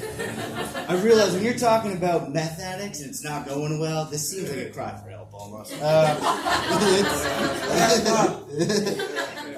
Shit. Now, I don't know, on this website, because they like to have fun with their job, there's a thing called mugshot mix and match, where you go through and you find the before and afters. You try to make sure you're looking at the right person. And I just feel like that's the worst game of Guess Who ever. It's awful. That almost, I feel like the prize for that would be becoming a cop. That's how you win, dude. Hey man, you got natural talent. Skip the racism. Just get right in there and do some cop shit, dude. We're in it now. That's the gift right there. Look, guys, it's a new one. I keep forgetting every line after this. Work with me here, fam. Discuss amongst yourselves while I find the next part. Rhode Island. It's not a road or an island. What's that all about? All right, I found it. Hey, I'm jealous of anybody who does do math. We're still on the joke, and I just because of the fact that I've accomplished everything that they've accomplished in my life. I also don't own a home. I don't own a car. They at least get to ride dragons. They have a better life than me in every way, and that's something I wish I had, dude. And we're gonna skip the meth stuff, guys. All right, it's going bad. New topic. What's up with social media? No, I don't know. I was talking to my grandfather the other day. Went to go visit him, and he was telling me about how my generation is the worst generation of all time. That we're the reason why the world's going to shit. And I just felt like, that's a weird thing to bring up at a nursing home. You know what I mean? Like, you don't bite the hand that feeds you, Pop. Like, they start acting right around here. You call that Jello and Judge Judy? Fucking, let's get it together, old man. But no, I mean, I think he is right, though, because we are the worst. It's because of social media. Like, we have followers now. Do you know what you used to have to do to get followers back in the day? Best case scenario was like your mom would bang a king and you got to be a sweet, sweet boy prince. That was absolute best case scenario. The rest of it was real vicious. It was awful. But I don't know. The thing I really hate about it is that like every social media account, every company wants to be on there and they don't know how to do social media. So like you'll go on something, you'll go on Complex for example, and the first thing you'll see is like top 5 sneakers of the summer. And then the very next one is like 10 midgets trapped in a house fire. And there's just nothing in between. We just, like, that's a lot to take in. Because it's just like, did anybody look for them? Like, it just makes you ask questions, dude. Because they're hard to find. They're squirmy. You gotta, statistically, if you're going in, you're going head up. We could be losing some of them. Like, I don't know. I feel like everyone talks about, like, COVID numbers. I don't know how many midgets we're losing in the house fire. I want to talk about the real stats, guys. Does it just look like a campfire with like marshmallows on the bottom? Look, guys, they're not here. It's cool. We can make fun of them.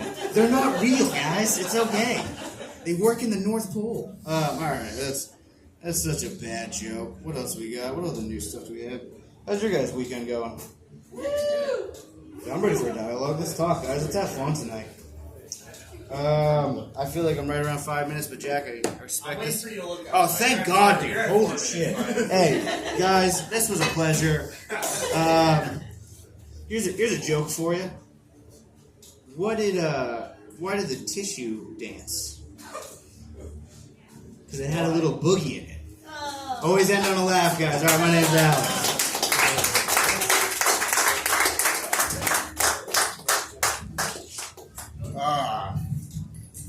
I wish we had HR so I could complain about workplace sexual harassment. Alex Temple, ladies and gentlemen. Let's give it up for a moment. Next, coming up to the mic. He's been doing this for a couple months now. I like him. He's really funny. The one and only Carlo Rojas, ladies and gentlemen. Hey, what's up, everybody? I haven't done this for a couple weeks. I had family come and visit for a week. Then I needed a week to recover. It was a lot, And I know some people ask me, like, where you been? I don't like that question because I feel like it has something to do with, like, the shooting that happened at Bowdoin College. I'm like, hey, it has nothing to do with that. But I feel like when I heard that news, because I live over by Orr's Island, I'm like, that's a little too close to home. I feel like I'm bringing that up. I'm new to Maine, and I'm from New York City. And, like, having my family here, it just brought up all these feelings, I left all that stuff behind, man. I'm trying to just live a nice, peaceful life in Maine. And it's just little things. Like, they were just obnoxious. I brought them to the Brunswick Farmers Market. And, like, there's just little comments. They're like, oh, they take our credit cards here. Like, we're visiting Canada in the 90s. Like, what do you... Yes, we don't have to exchange things here, like seashells or wampum for food. But my family's nice, and my cousin, she's close to my sister's age. She brought her son, so I'm kind of the uncle, even though, what is he, my second cousin, I guess? But he's so cute. He's only 4.5, and like he's learning, he's picking up language, and it makes me proud because he's like he's from New York City, but like way different from when we grew up in New York City. So he's got like private education, he's got nannies and stuff like that, but like he's still got a little bit of it in him. So when he came up here, like I noticed some of the things, like he's got like a phrase that he says every 2 seconds. He's like, okay, Tio Carlo, let me tell you something. The birds, they come here in the summer. I'm like, okay. He's like, okay, but let me tell you something. Everything's like that. I love that. And that feels like New York to me. It makes me comfortable. One thing that I'm transitioning here, it's definitely a white state, and I'm so used to the the racist shit in New York City that comes out everyone's mouth. Like it's kind of like I think when people say they're not racist, I'm like, all right, that's nice. But like racism is like pollution. Hopefully you're not contributing to it 1-to-1, like littering like Jews, blacks, Jews again. But like racism, like it's so much part of people. Like when you're in New York City, there's too many people and there's so much pollution. So people just throw this shit at you nonstop. Like this is a true story. When I left New York City, that area, I went to a pizzeria, and as soon as I walked in there, this guy like was like, "Hey, what are you, Hawaiian?" I'm like, no, my name's Carlo. My family's Colombian. I get Asian a lot though. And he's like, what are you, like Polynesian or something? And this is the old guy at the counter, and everybody else behind the counter was like visibly ashamed for him, you know? But like, I don't know what else to say to people like when they do that to me. I'm like, they misrace me, you know? No one gets that up here. Like, misraced. There's too much like white people. Not that it's a bad thing, but like again, I can't throw anything back at you guys. Not that you guys are being racist to me, but I'm just like used to it. So like I went hiking the other day, and I went with my friend's parents because he's back in New York City. I don't know anybody else up here. So we went to a park, and they brought their dog, and like when we were back in their kitchen, the wife Patrice, she's like she bent down. She's looking at the dog that they brought, Judy. She's like, oh no, Judy's got ticks. She's got 2 ticks on her. And Leon, my friend's dad, was like, oh, I'll get the tweezers. It's a common thing. And like I had this flashback because I had to like step over her to get to the fridge. And like I'm seeing this person bending down, picking bugs off their dog. And I'm just like, ugh, tick-picking Mainers. Ugh. Trying to work that into the culture now. But yeah, I think when I say like racism exists, it's like pollution. Like every generation is going to have it. We're not going to get out of this. Like even if you're not contributing to it 1-to-1, but like my nephew's going to grow up. He's going to be like, Tio Carlo, I have plastics in my blood. What? Like yeah, plastics are going to be like our generation's N-word. And what am I going to say to him? Like, I'm sorry, I wanted falafel for lunch. What am I going to carry street meat back to my desk in open air? Like what are you thinking? But I wanted to close with something.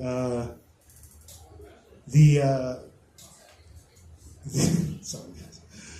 I like trying to explain a joke to my cousin who's very woke, because she'll cut me off at the knee before like she realizes I'm like, no, I'm telling a joke. Like I was telling her about how like at the local library there was a picture of the Klan, and they gave a whole like spiel about what was going on in Maine at the time and why they have that. And like I was explaining how like I didn't get that because I grew up Catholic. I went to Catholic school, and my family's Colombian. That whole country's like filled with like Catholics. There's no like I guess racism towards Catholics. So I can't like imagine growing up and going to school and being beaten up on my way home for being Catholic. They're like, I bet you like going to church, huh? I'm like, no, I don't. Jeez, I thought being Catholic was the punishment. And so you realize there were wars. I'm like, yeah, I realize that. But I'm not from Ireland or Scotland. So anyway, thanks guys. My name's Carlo.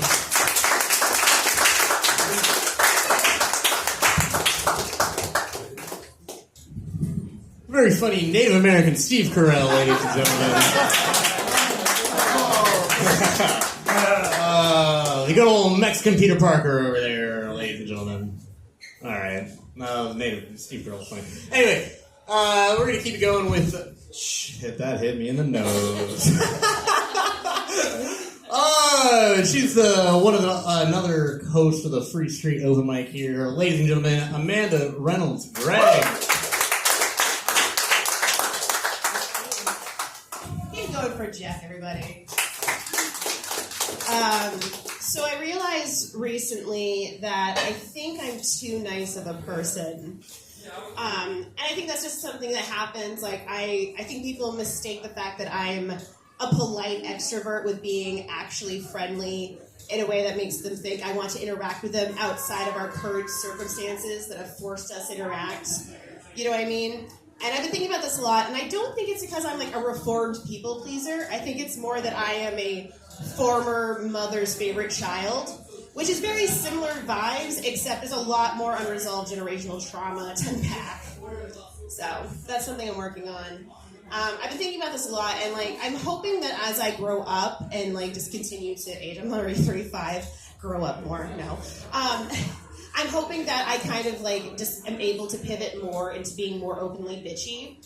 Like, I actually don't even think I want to just be bitchy. I think I want to like become comically evil. Like, I want to be a Disney villain like character. Like, I want to be obviously queer and very petty. Like, I want someone to not invite me to a party, and then I react by ruining their entire fucking life. Hashtag Elizabeth did nothing wrong. But it can come out sometimes. Like, occasionally, I do get a little mean. I get a little angry. Especially if it's a tourist that's being anything but 100% nice to me. That will just set me off like that. I will just go from 0 to character from a Stephen King novel in like 2 seconds. Like this one time, I was at the East End with a friend of mine. We were hanging out, and this couple came up to us, and he asked me, the husband, if I knew where this certain restaurant was. I had never heard of this restaurant. Dozens of them close and open every fucking summer. I can't keep track. But I was trying to be nice, so I'm like, oh, I'm sorry, I'm not familiar with that restaurant. And then he said to me, oh, you're not a real Mainer, huh? Oh. So I fucked a moose in front of him, and then I gave him directions to the nearest pet cemetery, and I hope to God he's dead. I hope his wife's a widow. I don't have a pivot into this next joke. I don't understand why some women won't date bisexual men. It doesn't make any sense to me. Like, let's like really just break this down for a second. In theory, a bisexual man is someone who would be willing to deal with any particular genital makeup, right? Whatever's happening down there.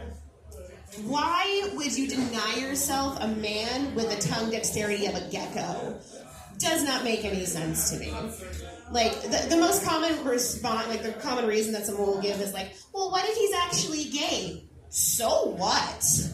Like, why would you deny yourself until you know for certain? Like, if I heard a rumor that Funtown Splashtown was going to shut down and then reopen exclusively for men, do you think I would preemptively stop going?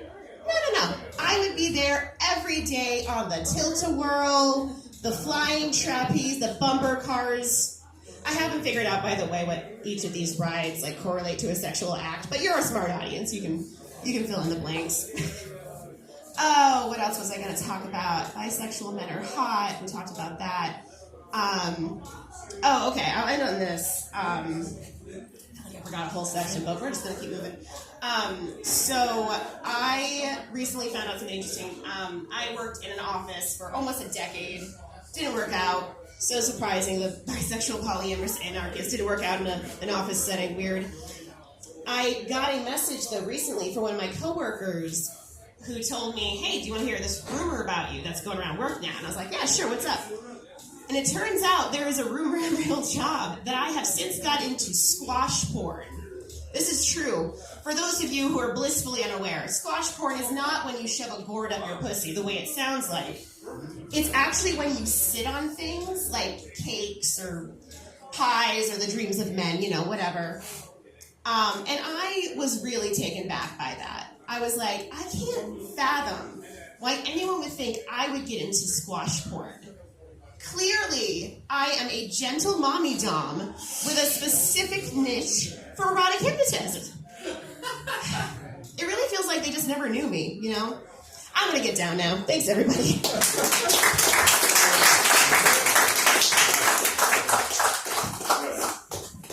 Oh, that's funny. I like that. I've been trying to get her to squash my face for a while, though. It hasn't been working out for me. That might be why, though. I've been taking the wrong approach. Anyway, we're going to keep this going next with another name I don't recognize, Jamie Rue. Ladies and gentlemen,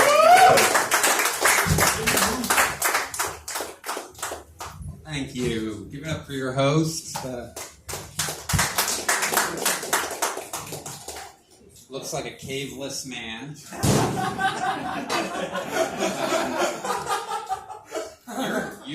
You look like something. Are you on the show? Are you on? Yeah. Okay. Good. All right. Because I figured you were just a guy who goes to comedy shows to get talked about. Yeah. But I have nothing to. I'm at Hannaford. I go to Hannaford all the time. We all do, right? But I go to like every day. Whole Foods. No, you don't. We all love you.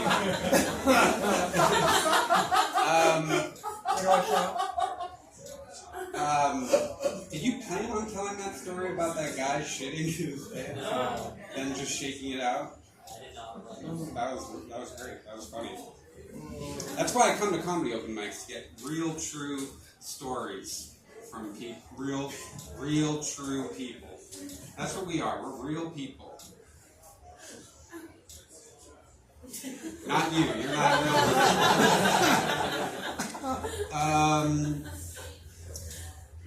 We were talking about being Catholic earlier. I'm not Catholic, but my grandfather is. He's a devout Catholic. He goes to church every day.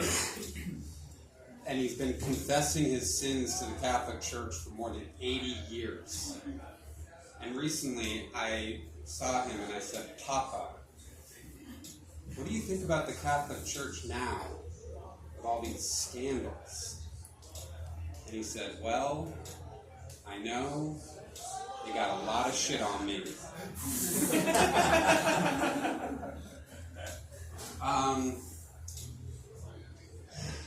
I work with crazy people.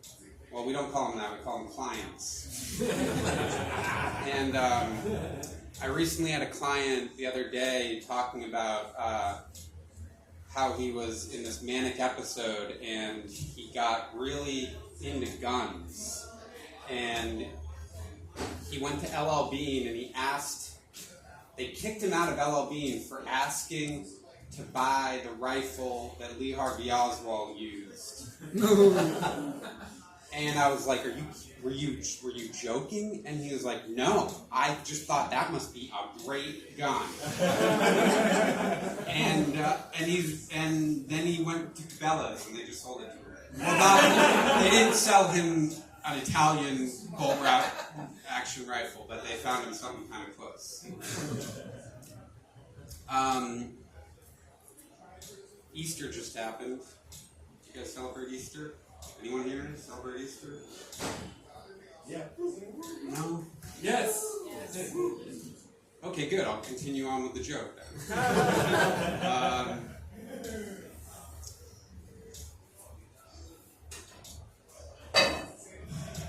No, I don't want to do that.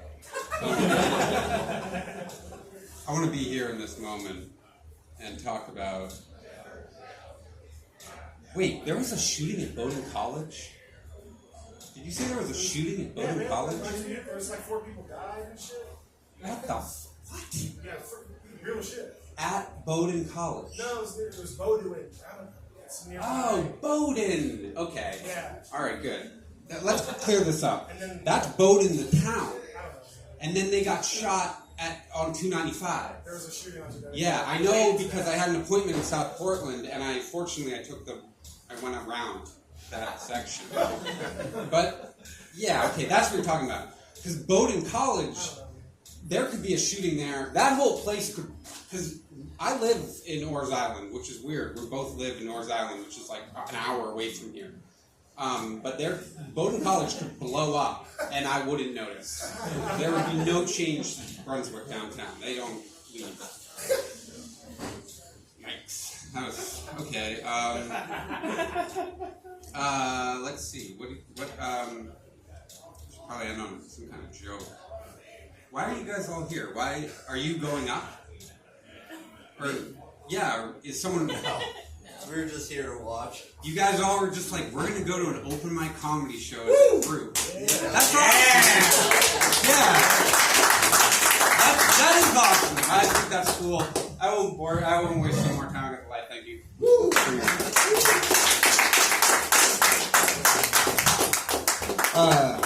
Jimmy Roo, ladies and gentlemen. Very funny. I was wondering what Sid from Toy Story was doing all these years. Now we know. All right, we're gonna keep this going with the very funny. Some might even say the funniest person in all of New England last year. The one and only Tom Shaw, ladies and gentlemen.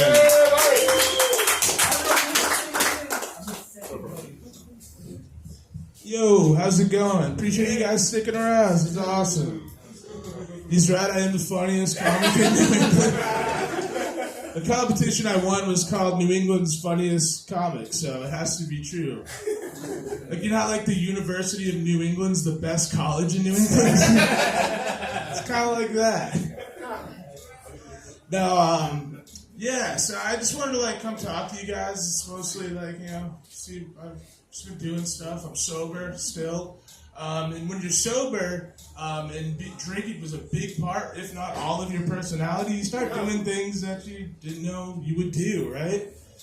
Like I found myself walking in the woods the other day.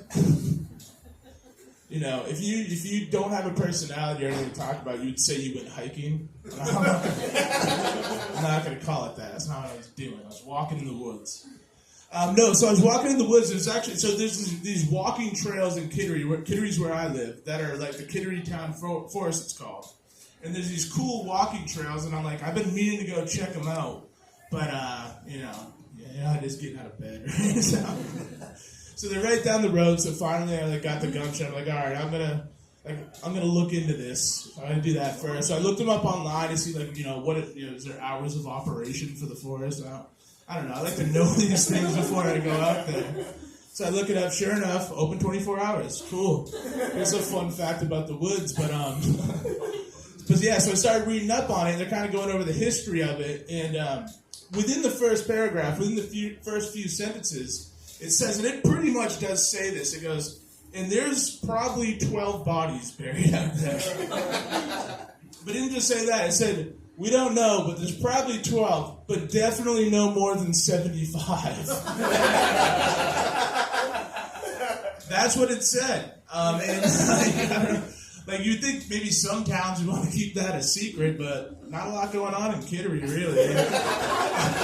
Unless you go into the trading post to buy guns and shovels to bury more bodies. I don't know what you're doing over there.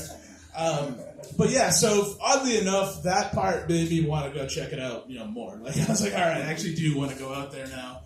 Maybe I'll get possessed. I need to change of pace, right? I'm going to check it out, and I get out there, and it's like, all right, it's cool, but I didn't get possessed, and it's a gray drizzly day. It's like no one's really out there, but I'm vibing with it because I'm in a spooky mood. Evil Dead's coming out this week. So I'm out there, and I try to post a video, being a loser, so I'm out in the woods and I'm walking around. So I did post it, but I fucked it up because I'm bad with technology. So I'm on my phone trying to fix it, and like I said, it's pretty rainy. No one's out. It's cold. But this one lady was out there, right? And she snuck up on me, kind of not on purpose, but so I'm on my phone, and I was like, she jumped me. I was like, whoa. She goes, oh, yeah, I was trying not to jump you. And I just go, there's bodies out here. Because I'm so stoked about the fact that this is a haunted forest. She goes, Jesus Christ, don't tell me that. And I go, oh, calm down, lady. I'm not trying to, add any more or anything. And I was like, I did say to her, I go, no, don't worry, I haven't seen anything. That's what I said, yeah. I haven't seen anything. Well, I don't fucking know. Yeah, basically this whole story is just to tell you guys that I'm weird, and this is how I have to fucking live. Yeah, so I'm obviously still single, that's how that goes. And I was doing online dating. I still do it, but it's not successful for me. But I'm just really hoping just VR gets better, right?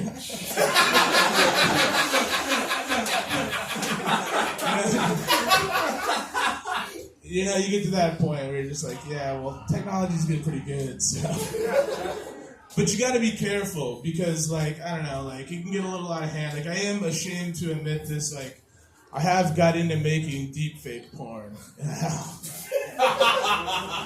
Which I know is like controversial, but there's no laws on it really, so I can't call the cops. I know. I'm making deepfake porn, but it's just, I gotta tell you, it's just too cool getting to watch me fuck all these girls.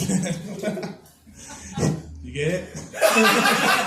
Most people are making deepfake porn so they can see their teacher in like hardcore porn.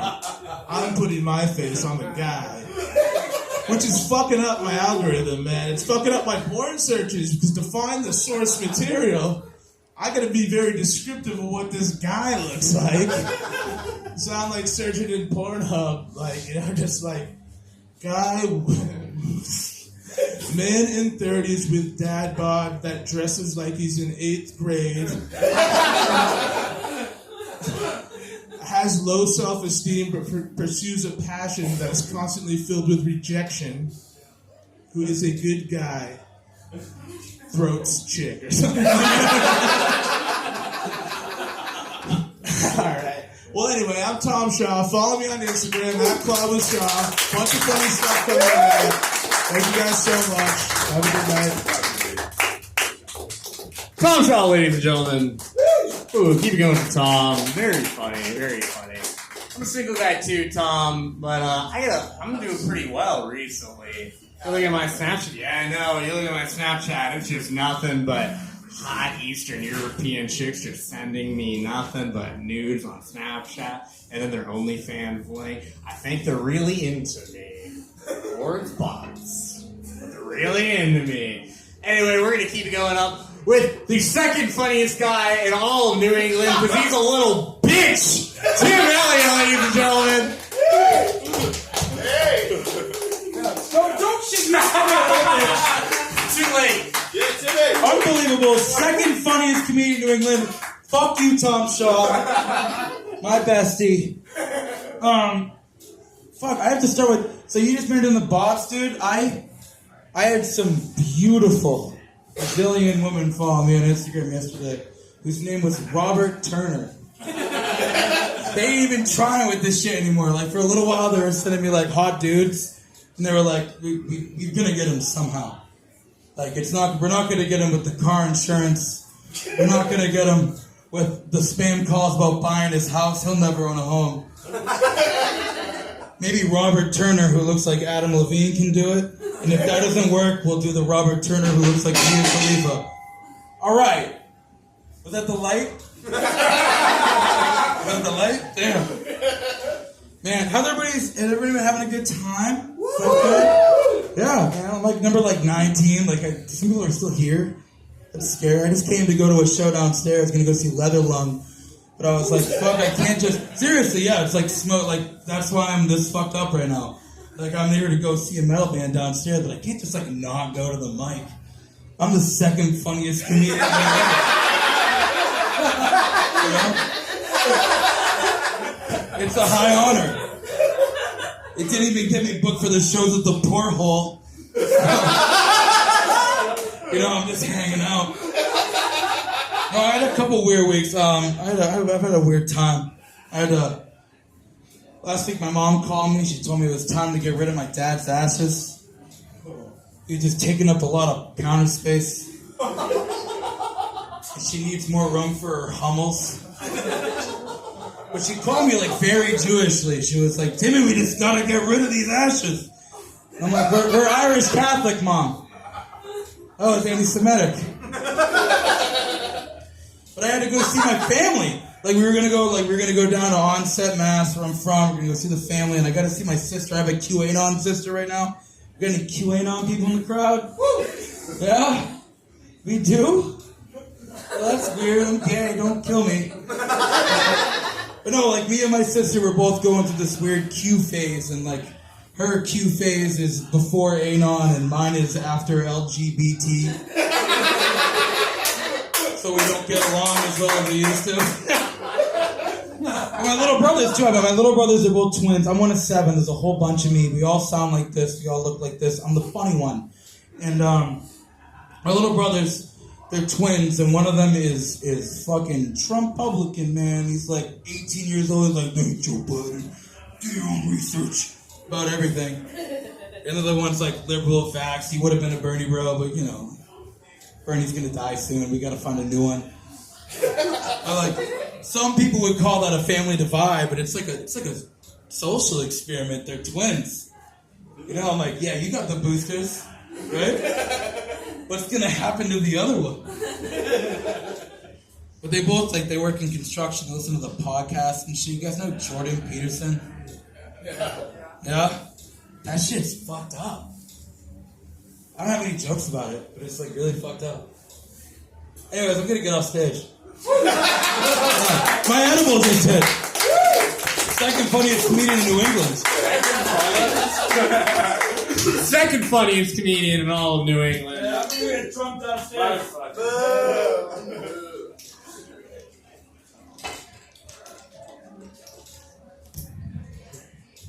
Second funniest is better than the least professional comedian in all of New England anyway. Woo! Tim Elliott. He looks like he got rejected from joining Pantera. No! Man, I love Timmy because anytime I meet another guy with a lisp, I'm like, fuck yeah, this guy knows, he's been through some shit, dude. Man, it's got any speech impediment where you can't pronounce it. Fuck the guy who put an S in lisp. I would burn that guy at the stake, dude. I hate him. Anyway, this next guy, I don't hate. His name is Marshall Thayer, ladies and gentlemen. Let's keep it going.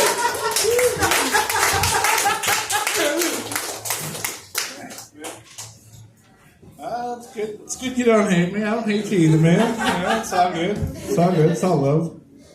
All right. You guys remember handwriting papers in high school? Yeah. Is there anyone that's never handwritten a paper in this room? No, everyone's handwritten. That's awesome. Remember how you could always fuck with that, because there's no size of the font, the margins. You could just make the margins whatever you want, make the font as big as you want. I always written in cursive and really stretch that shit out. That's how I always get my papers done, you know. All right, not a lot of people write papers. All right. I live out in Parsonsfield. Something I really treasure about Parsonsfield is that out there we're a bunch of hillbillies, and we know how to fucking recycle. You know what I'm saying? We're always saving our cans to cash that in so we can make rent. If it's not tied down, you can add it to your trailer. I've seen some pretty fucking wacky things. Tarps, they go a long way. They're great for roofing. If you didn't know that, Yeah, you laugh, but I've seen it. Me being the big guy too, I'll show up to back in the day when you had a drug dealer. You would show up to the house. Oh, Marshall, don't step on that part of the floor. You might fall through. And I was like, that's kind of insensitive. I know I'm a big guy. Oh no, my trailer's floor is falling in. I was like, I know there's some there's some boards down the street. You can just strip off the old barn that no one's using and use that to recycle. We're good at recycling. That's the point I'm getting at. We're really good at recycling. Used motor oil. Some people just. They would just recycle that. They would just throw that. You know what happens at the transfer station? They burn it. You know what we do in my backyard to start a bonfire? We burn it. That's how you get a good bonfire going. A lot of used oil. All right? Jesus. I'm glad you guys like that one. It's a little snippet from back home. From my family to yours. Jeez. We really like our coffee brandy out there. You guys like your coffee brandy out in Portland? It's more Kahlua, I think, out here in Portland. It's Kahlua. I had some woman. She was so upset. She said, I went to Portland, this fancy bar, and could you believe it? they couldn't make me an Allen's coffee, brandy, and milk. And I said, I can believe that. Just stop going out there and just stay at home and just be your hillbilly self and recycle. You know? But it's it is nice. You know, it is nice being out from that way. It is nice. You know, you got the spring peepers this time of year. We've all heard the spring peepers, right? Well, if you translated that into like human, you know, 'cause it's the mating call, it would be like, well, fuck me, fuck me. And you know, I've tried that at the bar myself, just to see what happens. But I usually just get a bunch of bullfrogs, and it's just like, oh, fuck you. I'm like, shit, there's no Tim ran away right now. Tim cracks me up, man. I'd probably fuck Tim a little bit, you know. I don't know, things get a little wild around the bonfire with all those oil fumes burning. You never know. You never know. That was my 5 minutes. You got one more. Oh, I got one more. All right. Yeah. Before I started doing comedy, I don't know. You can believe it. You don't have to believe it. It's true though. I was the Purple Ranger of the Mighty Morphin Power Rangers. I don't show you a lot because, you know, morphin time, I'd just be smoking a bong. You know, and it's not really PG. That's not good for the kids.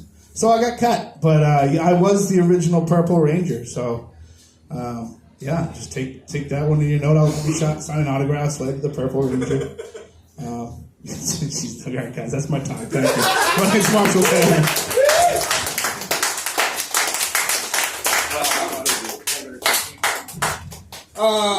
What's there, ladies and gentlemen?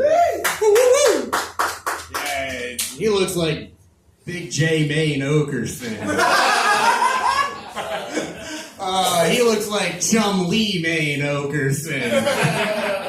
Man, I wish there was another celebrity that had the same name as a town in Maine so I could do 3 jokes. I'm not that good at this shit, though. Anyway, we're going to keep this going with the very last and very funny. Some people say he's a baby face. I think he's in, but he named himself conveniently after a heel. The one and only Achilles, ladies and gentlemen.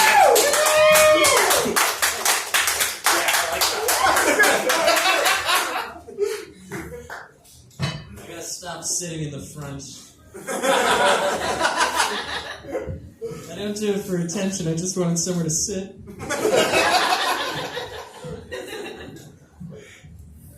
Okay. We can address it. I look like I definitely made my living selling ashtrays to teachers' lounges. I'm the spitting image of a lot of guys who have been dead for about 15 years.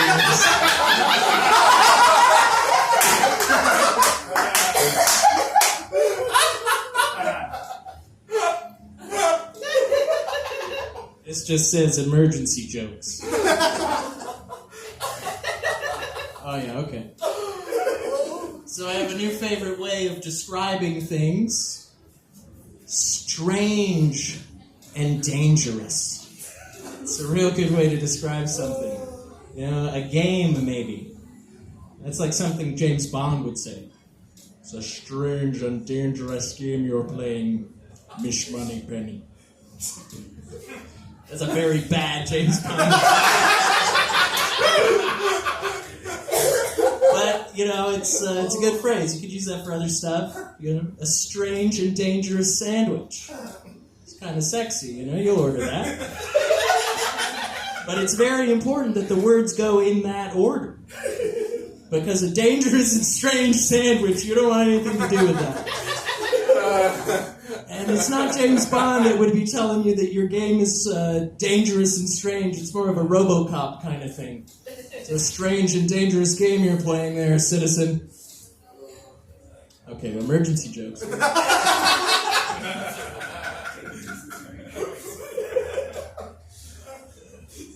Alright. So, we've been having a lot of national tragedies lately. For the last 25 or so years, I'd say. We have one every couple of weeks. But, there is some good news. We've had a whole bunch of shootings, and a cult hasn't been responsible for any of them. So, we really got that problem solved. Remember, that was like a big deal. You had to be worried about cults. I thought for my whole life that I was at a really big risk of joining a cult.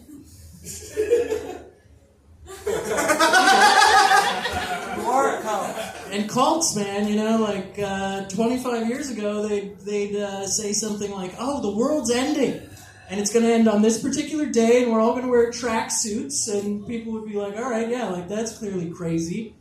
But now, if a group came and said, "Yeah, the world's going to end on this day," or whatever, people would be like, "Fuck that shit, dude. I got 15 articles here. Your estimates are way off. It's ending before that, okay? You're not going to make it to March 25th. Are you freaking kidding me?" So that's enough about cults. They're pretty much over. So I've been thinking about going to the dentist lately. Some pain in my mouth, Go to the dentist, get it checked out. It's a lot harder to go to the dentist as an adult than it is as a kid. You have to pay for it now. That sucks. And I haven't been to the dentist in a real long time, which is a strange and dangerous game to play. When you're a kid, you go to the dentist and it's there are some stakes, but they're kind of low. You might have some cavities. That's like the worst thing that's going to happen.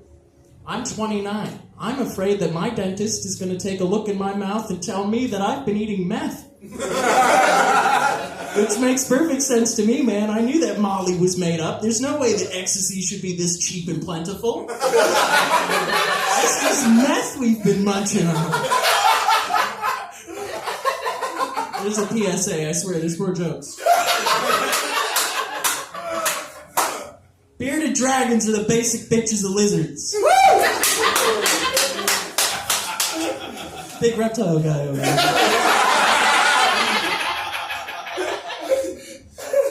But what's cool about bearded dragon society is that they're all about laying out in the sun, and their hierarchies are based on who can get the best and highest ledges to lay out on.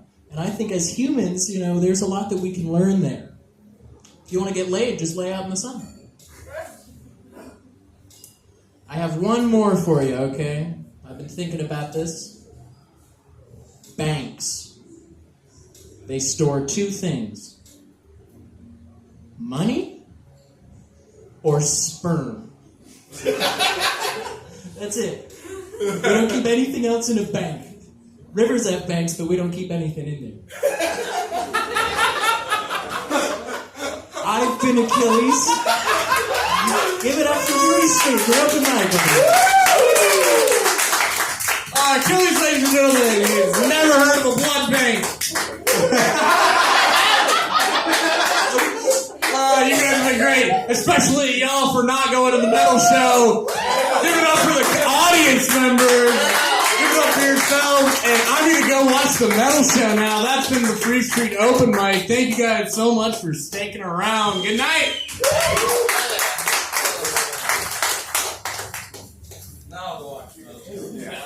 Now it's time for leather. Now it's time for leather. Now it's time.